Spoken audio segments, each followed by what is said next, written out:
جب اس نے پتوں سے شریر ڈھانپنا بھی نہیں سیکھا تھا، جب وہ ننگا رہتا تھا، جب اس نے سورج کو نکلتے دیکھا ہوگا تو ہلکی ہلکی دھوپ اسے نعمت لگی ہوگی، پھر سورج چڑھا ہوگا، دھوپ تیز ہوئی ہوگی اور اس نے اس کے جسم میں کانٹے چبھوئے ہوں گے، تو اس نے سوچا ہوگا کہ اس میں تو قہر بھی ہے اور طاقت بھی، اس کی اطاعت کرنی ہوگی ورنہ یہ نقصان پہنچا سکتا ہے، اور شروع ہی سے جھکنا اطاعت کی علامت رہا ہے۔ سو اس نے سورج کو سجدہ کیا ہوگا، پھر تیز دھوپ میں چلتے چلتے وہ کسی درخت کے ٹھنڈے سائے میں رکا ہوگا تو اس نے درخت کی طاقت کو تسلیم کیا ہوگا۔ ارے یہ تو سورج دیوتا کے قہر سے بچاتا ہے۔ پھر بارش ہوئی ہوگی اور اس کے ننگے جسم پر تیز بارش کے ٹھنڈے نیزے برسے ہوں گے، کہیں امان نہیں ملی ہوگی تو اس نے بارش کو اور بعد میں بادل کو دیوتا مانا ہوگا۔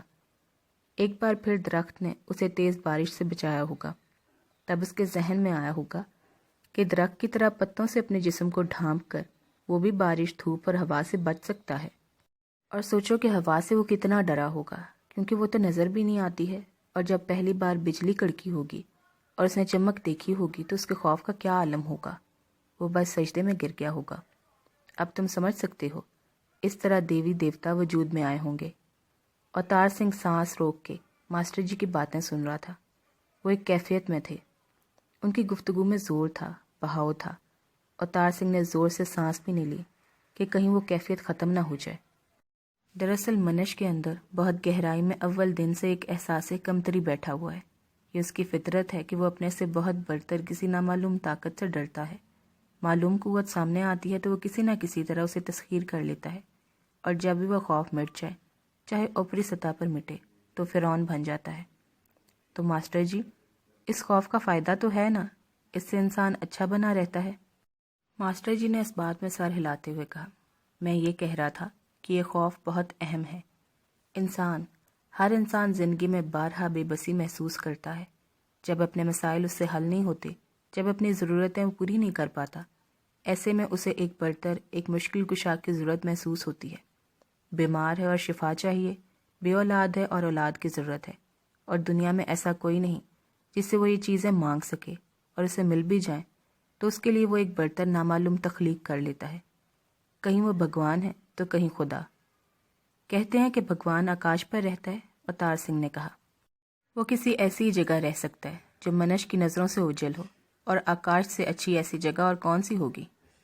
ماسٹر جی نے تمسکرانہ لہجے میں کہا، پر لوگوں نے بھگوان کو دیکھا ہوگا تبھی تو مورتی بنائی ہے ان کی۔ نہیں چھوٹے ٹھاکر، ایسے منش ہر دور میں رہے ہیں جو بہت اچھے تھے، اخلاق میں اعلیٰ، لوگوں کے کام آنے والے، ایسے کہ لوگ ان سے محبت کرنے لگے۔ اب کوئی مجسمہ تراشنے والا کسی سے محبت کرے گا تو اس کی مورتی تو بنائے گا ہی، اور محبت کرے تو آدمی آدمی کو اوتار مان لیتا ہے، بلکہ بھگوان بھی بنا دیتا ہے اسے۔ یہ بات معقول تھی۔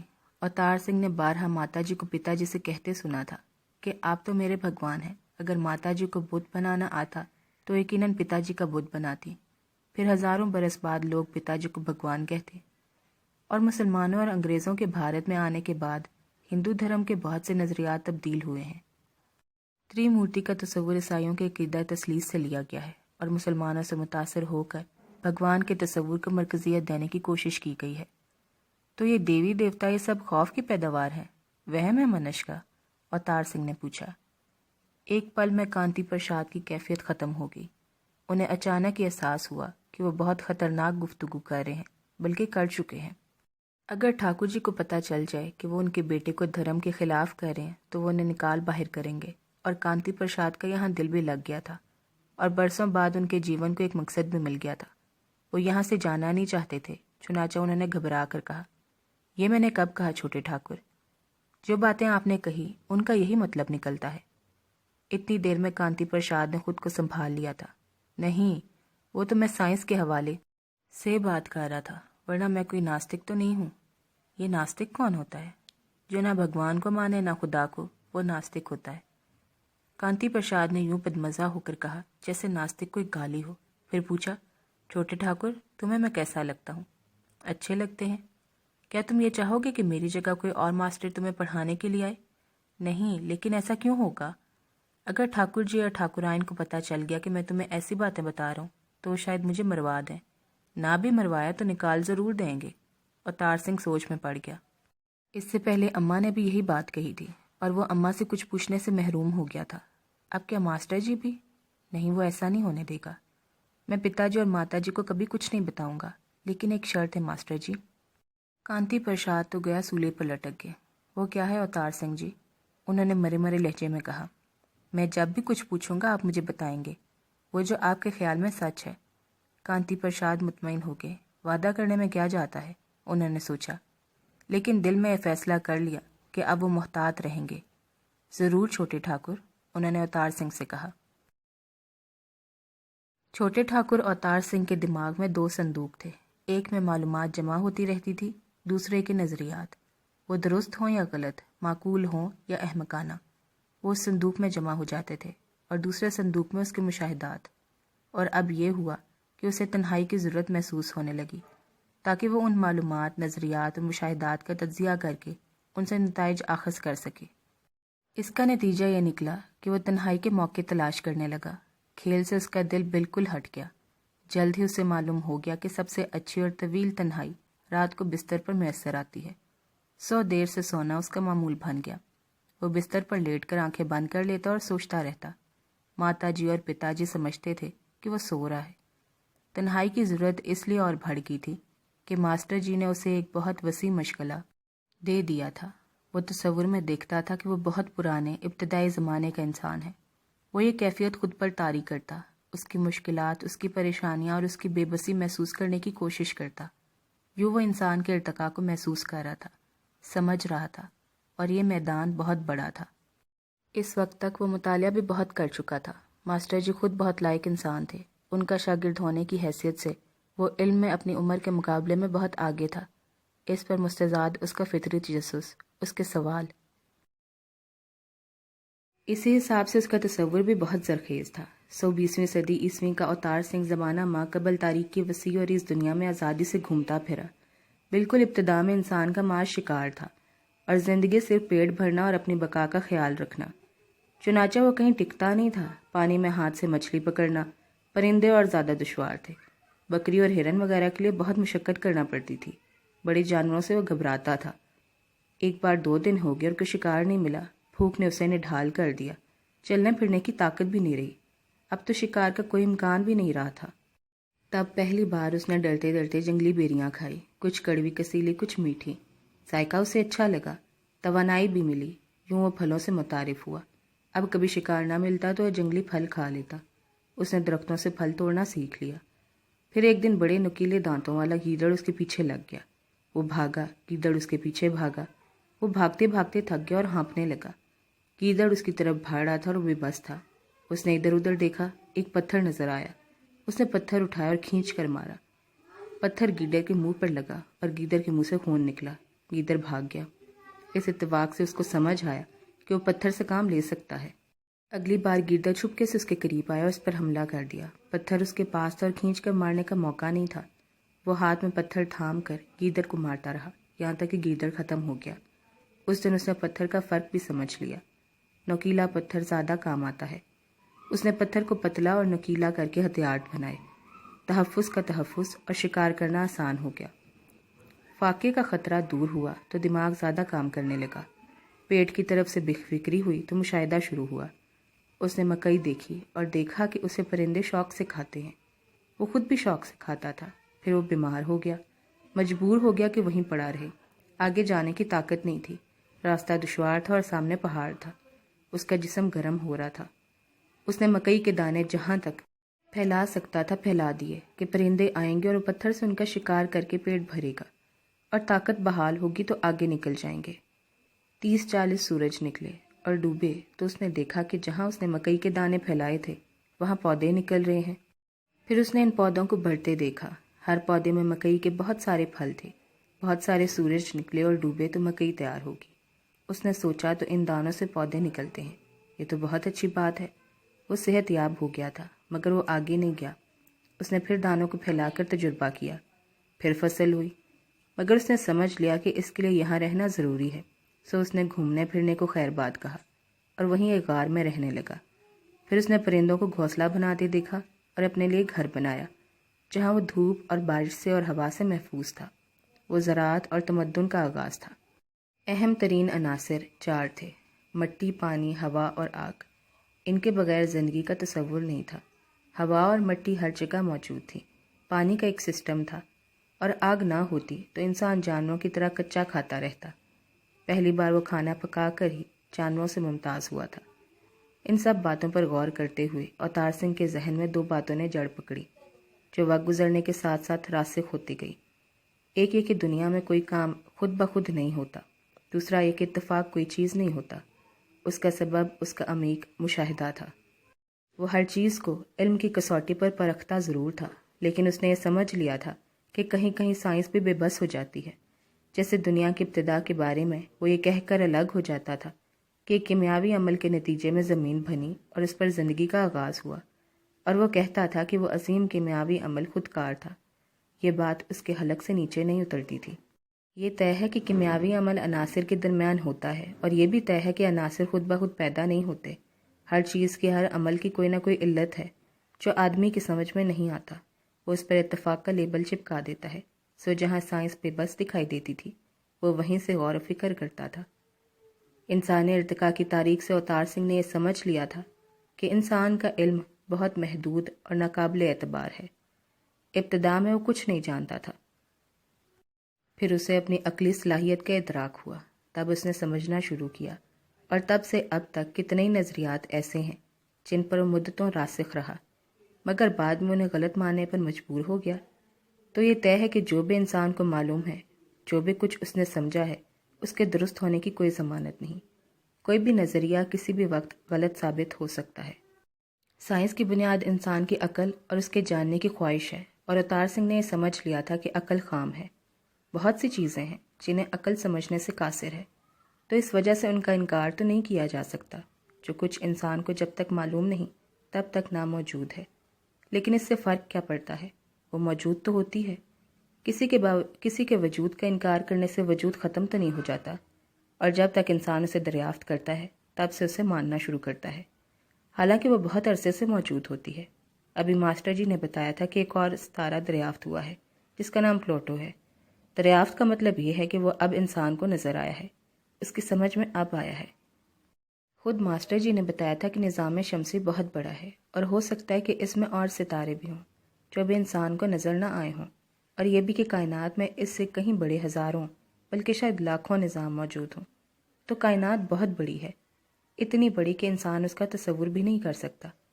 وہ تو ابھی تک اپنے نظام شمسی کو بھی پورے طور پر نہیں سمجھ پایا ہے، اور یہ جو کچھ انسان نے سمجھا ہے ہزاروں برسوں میں سمجھا ہے، اور جو سمجھا ہے وہ بھی مکمل نہیں ہے۔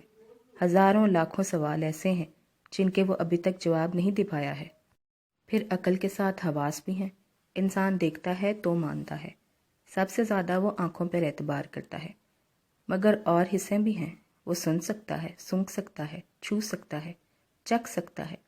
یہ تمام حصے عقل کی مددگار ہیں، تبھی تو اس نے بہت سی ایسی چیزوں کا وجود تسلیم کیا جنہیں وہ دیکھ نہیں سکتا تھا۔ ان میں ہوا بھی تھی اور خوشبو بھی۔ اوتار سنگھ دنیا کے نظام پر غور کرتا تھا۔ سورج ہر روز اپنے مقررہ وقت پر نکلتا اور غروب ہوتا تھا۔ چاند تھا، اس کی گردش کا دائرہ ایک خاص مدت میں مکمل ہوتا تھا۔ نیا چاند نکلتا، روز تھوڑا تھوڑا بڑھتا، مکمل ہوتا، پھر تھوڑا تھوڑا گھٹتا، 2 دن بعد غائب ہو جاتا اور پھر نیا چاند نکلتا۔ موسم تھے جو اپنے اپنے وقت پر آتے جاتے تھے۔ کچھ مہینے بارشوں کے تھے، گرمی سردی تھی، بہار خزاں تھی۔ تمام ستارے اپنے مخصوص رفتار سے آگے پیچھے گردش کرتے تھے، ایسے کہ اس میں کبھی 1 سیکنڈ کا فرق بھی نہیں پڑتا تھا۔ تبھی تو جنتریوں سے پتہ چلتا تھا کہ کب کون سا ستارہ کہاں ہے۔ زہرہ، مشتری، مریخ، عطارد اور زحل۔ یہ بھی معلوم ہوتا تھا کہ وہ کب سے کب تک طلوع رہیں گے، یعنی زمین سے دیکھے جا سکیں گے۔ سب کچھ ایسے ہی حساب کتاب سے تھا کہ نجومیوں کو پہلے سے معلوم ہوتا تھا کہ کس سال کس مہینے میں کتنے بج کر کتنے منٹ اور کتنے سیکنڈ پر سورج یا چاند گرہن ہوگا۔ سائنس بہت سی چیزوں کو نہیں مانتی تھی، ان میں آتما بھی تھی اور خدا بھی، اور بھی بہت کچھ تھا جسے وہ توہمات قرار دے کر مسترد کر دیتی تھی۔ دراصل سائنس بہت مجبور تھی، اس کی کچھ حدود تھی۔ وہ مختلف چیزوں پر ان کی ماہیت، ان کے اجزائے ترکیبی کے حساب سے تجربے کر کے نتائج اخذ کرتی تھی، اور ایسا صرف ان چیزوں پر ہو سکتا تھا جو اس کی دسترس میں ہوں، جو انسانی حصوں کی حدود میں ہوں۔ ایسی چیزیں بھی تھیں جو انسان دیکھ سکتا تھا، محسوس کر سکتا تھا، مگر وہ اس کی پہنچ سے دور تھی۔ ان چیزوں کو وہ ریاضی کی مدد سے سمجھتا تھا۔ فلکیات کا پورا علم ایسا ہی تھا اور اس کی براہ راست تصدیق نہیں کی جا سکتی تھی۔ انسان نے بہت ترقی کر لی تھی، ثابت ہو چکا تھا کہ تمام جانداروں میں وہ سب سے برتر ہے۔ اس نے بہت کچھ تسخیر کر لیا تھا، بہت کچھ جان لیا تھا، بہت کچھ ایجاد کر لیا تھا۔ اس نے اپنے نظام شمسی کے سسٹم کو بھی بڑی حد تک سمجھ لیا تھا، لیکن اپنی قوتوں اور اختیارات کے باوجود بہت سے مقامات پر بے بس تھی۔ آسمانی بجلی، زلزلے، طوفان ان کے سامنے اس کی نہیں چلتی تھی، اور وہ سسٹم میں تبدیلی کی قدرت نہیں رکھتا تھا۔ وہ سورج کو نہ 5 منٹ پہلے نکال سکتا تھا، نہ 5 منٹ بعد۔ موسم بھی اس کے اختیار میں نہیں تھے، اور ایک اہم چیز وقت تھا۔ اس پر کسی چیز کا اثر اور اختیار نہیں تھا، اور اس کے اثرات سے کوئی چیز محفوظ نہیں تھی۔ اس کا تعلق سورج سے تھا، اور وہ آگے آگے بڑھتا تھا، کبھی رکتا نہیں تھا۔ اوتار سنگھ نے بیج سے پودے کو نکلتے اور پھر پودے کو بڑھتے دیکھا تھا۔ اس نے خود کو بھی بڑھتے دیکھا تھا۔ وہ لمبا بھی ہوا تھا اور بڑھا بھی تھا۔ اس نے چیزوں کو پرانے اور بوسیدہ ہوتے دیکھا تھا۔ اس نے ماتا جی کی آنکھوں کے نیچے چڑیوں کے پنجوں کے سے نشان آتے دیکھے تھے، اور پتا جی کے چہرے پر جھڑیاں پڑتے دیکھا تھا۔ وقت کے اثرات بے جان چیزوں پر اور طرح کے تھے۔ وہ بڑھتی نہیں تھی، پرانی وقت کے ساتھ ساتھ بوسیدہ ہوتی چلی جاتی تھی۔ لگتا تھا کہ گزرتا وقت ان میں توڑ پھوڑ کرتا ہے، انہیں کمزور کرتا ہے۔ جاندار چیزوں کے ساتھ معاملہ اور تھا، وہاں تعمیر بھی ہوتی تھی۔ وقت پہلے جاندار چیزوں کو بڑھاتا تھا، اور جاندار چیزوں کے بڑھنے کی ایک حد تھی۔ اس حد کو پہنچ کر بڑھوتری کا عمل رک جاتا تھا، اور ایک مدت کے ٹھہراؤ کے بعد زوال کا عمل شروع ہو جاتا تھا۔ وقت ایک ایسی طاقت تھی جو نظر نہیں آتی تھی، لیکن ہر چیز پر اس کے اثرات نظر آتے تھے۔ وہ ایک ایسا دھارا تھا جو کبھی رک نہیں سکتا تھا۔ اوتار سنگھ نے غور کیا تو سمجھا کہ ہر جاندار چیز کے لیے ایک مہلت مقرر ہے، اور وقت اس کا پیمانہ ہے۔ ہر چیز کو فنا ہے، جو جیتا ہے وہ آخرکار مر جاتا ہے۔ اور اس نے یہ بھی دیکھا تھا کہ سب کی مہلت الگ الگ ہے۔ یہ نہیں کہ آدمی بوڑھا ہو کر مرے۔ گنگا رام کا بچہ 2 سال کا مر گیا تھا، اور گنگا رام کا باپو 80 سال کا تھا مگر زندہ تھا۔ یہی حال نباتات کا تھا۔ کوئی پودا بڑا ہوتے ہوتے اچانک سوکھ جاتا تھا، اور کوئی درخت برسوں سے ہرا بھرا رہتا تھا۔ وہ 12 سال کا ہونے والا تھا۔ اسے معلوم تھا کہ اب اسے گھر سے دور جانا ہے، اسکول میں داخل ہونا ہے۔ اس خیال سے وہ گھبراتا نہیں تھا، بلکہ خوش ہوتا تھا۔ اس کے تجسس کو گاؤں کے چھوٹے سے منظر نے مہمیز کر دیا تھا۔ وہ سوچتا تھا کہ بڑے منظر میں جا کر وہ زیادہ دیکھے گا اور زیادہ سمجھے گا۔ پتا جی نے جب اسے اس بارے میں بتایا تو گویا دلاسا دینے کے لیے کہا، وصال دین بھی تمہارے ساتھ جائے گا، اور ماسٹر جی بھی۔ وہ خوش ہو گیا۔ ویر جی نے کبھی اس کے تجسس میں اس کا ساتھ نہیں دیا تھا، مگر پھر بھی وہ خود کو ادھورا محسوس کرتا تھا۔ لیکن پتا جی اداس ہو گئے۔ پتہ نہیں تمہارے بغیر ہم کیسے جئیں گے؟ کیوں پتا جی؟ اپنے بچوں کو تعلیم کے لیے سبھی لوگ دور بھیجتے ہوں گے۔ ٹھاکر پرتاپ سنگھ نے گہری سانس لی۔ مگر تم تو میرے ایک بیٹے ہو، اور وہ بھی منتوں مرادوں والے۔ یہ کیا ہوتا ہے پتا جی، منتوں مرادوں والا؟ اوتار سنگھ نے اپنا پسندیدہ جملہ دہرایا۔ اس کے جواب میں ٹھاکر نے اسے سب کچھ بتایا، بلکہ اسے لے جا کر برگد کا وہ درخت بھی دکھایا جو جل چکا تھا، مگر اب بھی کھڑا تھا۔ یہاں ہم نے آخری بار تمہیں مانگا تھا، منت چڑھائی تھی، تو اس کے بعد ہی میں پیدا ہوا تھا؟ ہاں۔ تو اس کا مطلب ہے کہ اس درخت نے آپ کو مراد دی، اوتار سنگھ نے کہا۔ ٹھاکر نے کوئی جواب نہیں دیا۔ وہ بیٹے کو اس معاملے کی تفصیل نہیں بتانا چاہتا تھا، لیکن چند لمحے بعد نہ چاہتے ہوئے بھی اس کے منہ سے نکلا، یہ درخت تو ہمارے منت ماننے کے کچھ دن بعد ہی سوکھ گیا تھا۔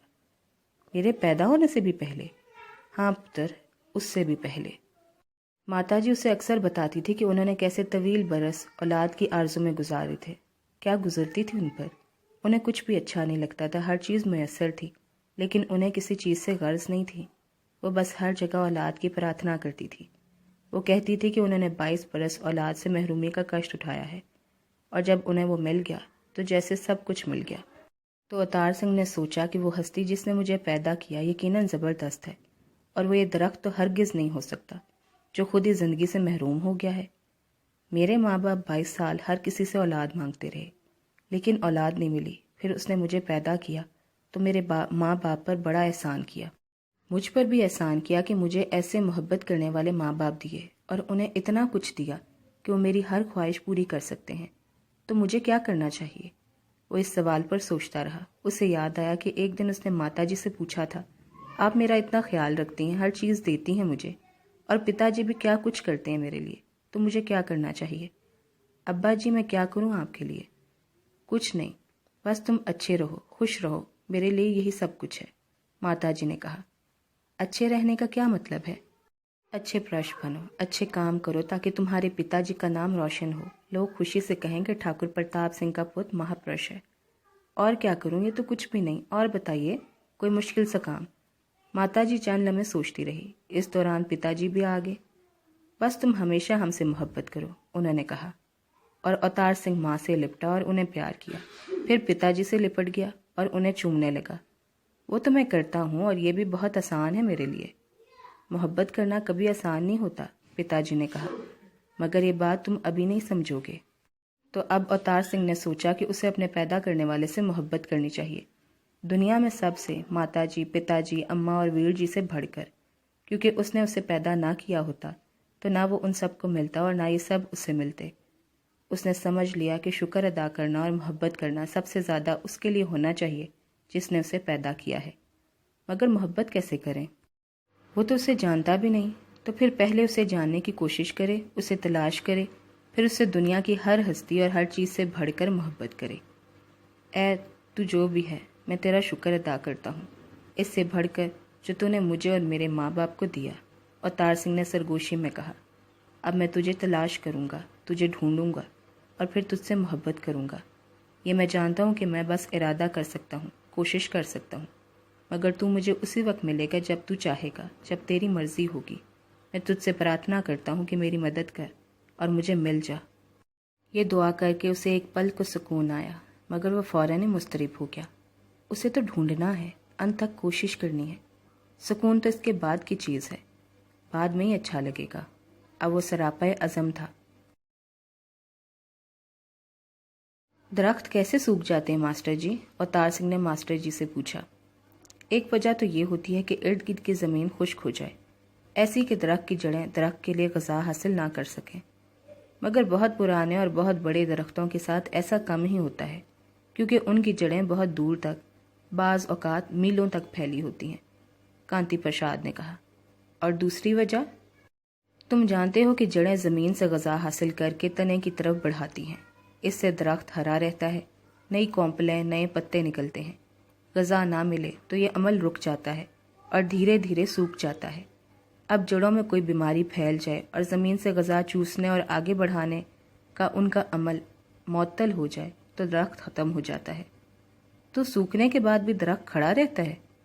کچھ عرصہ، اس وقت تک جب تک جڑوں میں اس کا بوجھ اٹھانے کی طاقت ہو، اور پھر درخت اندر سے کھوکھلا ہونے لگتا ہے، یا پھر تو کھڑے کھڑے ختم ہو جاتا ہے یا گر جاتا ہے، جڑیں زمین چھوڑ دیتی ہیں، ٹوٹ جاتی ہیں۔ سوکھنے کے کتنے عرصے بعد درخت گر جاتا ہے؟ مہینہ، 2 مہینے، 6 مہینے، اور زیادہ سے زیادہ سال بھر، کانتی پرساد نے کہا۔ مگر تم کیوں پوچھ رہے ہو؟ یوں ہی، کوئی خاص بات نہیں۔ سپہر کو ان کا کھیلنے کا وقت تھا۔ وصال دن اور اوتار سنگھ حویلی سے نکل جاتے تھے اور کانتی پرساد اپنے کمرے میں آرام کرتے تھے۔ اس سپہر اوتار سنگھ نے کانتی پرساد سے کہا، آپ آج ہمارے ساتھ چلیں ماسٹر جی۔ کانتی پرساد کو معمول میں اس تبدیلی کا تصور خوشگوار لگا۔ انہوں نے حامی بھر لی۔ وہ دونوں لڑکوں کے ساتھ حویلی سے نکل آئے۔ اوتار سنگھ آگے آگے چل رہا تھا۔ وہ بستی سے باہر نکل آئے۔ کچھ دور کانتی پرساد کو وہ سوکھا ہوا برگد کا بہت بڑا درخت نظر آیا۔ انہیں اپنے شاگرد پر فخر ہونے لگا۔ وہ صحیح طالب علم تھا، سائنسی ذہن والا، تجسس سے بھرا ہوا اور تحقیق کے جذبے سے مالا مال۔ اوتار سنگھ نے انہیں لے جا کر وہاں کھڑا کر دیا۔ اس درخت کو دیکھیے ماسٹر جی۔ کانتی پرساد نے درخت کو دیکھا، پھر گرد و پیش کا جائزہ لیا۔ قریب ہی پانی کا ایک تالاب تھا اور ہر طرف خودرو گھاس اور جنگلی پھلوں کے پودے موجود تھے۔ دیکھ رہا ہوں، یہ جڑوں کی بیماری والا معاملہ ہے، کیونکہ ارد گرد تو بہت ہریالی ہے۔ یہ درخت مر چکا ہے نا؟ بالکل۔ کانتی پرساد نے درخت کی زمین سے باہر نکلی ہوئی مردہ جڑوں کو غور سے دیکھتے ہوئے کہا، ایسا مر چکا ہے کہ اب کبھی ہرا نہیں ہوگا۔ مگر ماسٹر جی، یہ درخت تقریباً 13 برس سے اس حال میں ہے۔ کانتی پرساد کے چہرے پر بے یقینی کا تاثر ابھرا۔ یہ نہیں ہو سکتا، انہوں نے بے حد وثوق سے کہا۔